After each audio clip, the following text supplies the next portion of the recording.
Wait, none of this happened, or at least not the way you saw it. Since the beginning of US-Israel war with Iran, it has been one thing after the other in the news.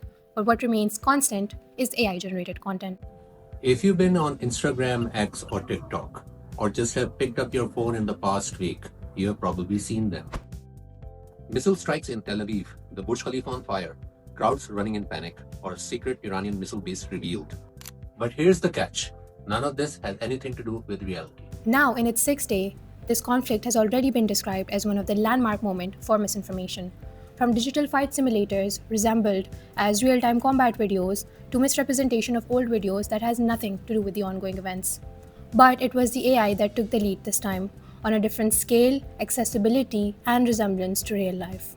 Today, AI tools are cheap or even free. Anyone with basic prompting skills can generate hyper-realistic footage of missile strikes and fighter jets, world leaders saying something, or cities under bombardment. And this content accumulates hundreds of millions of views in just a handful of days or even hours.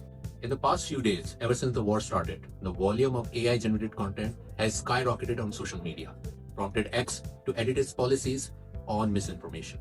The platform has announced that it would suspend creators from its revenue sharing program for 90 days if they post AI generated armed conflict videos without disclosure.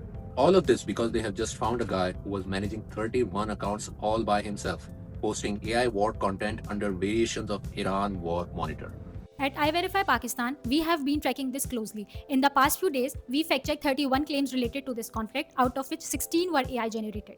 And this trend is not isolated to this war. We have seen similar AI surges during the other recent conflicts and political crises. Every time the technology improves, the volume increases. So what should you expect in the next few days? Definitely more realistic AI visuals. So before reacting, sharing, and forming a strong opinion based on a 10-second clip, stop and ask, is it verified? And to find out more insights on how to verify yourself, check our pin post. And trust us when we say, Soch Phir Post.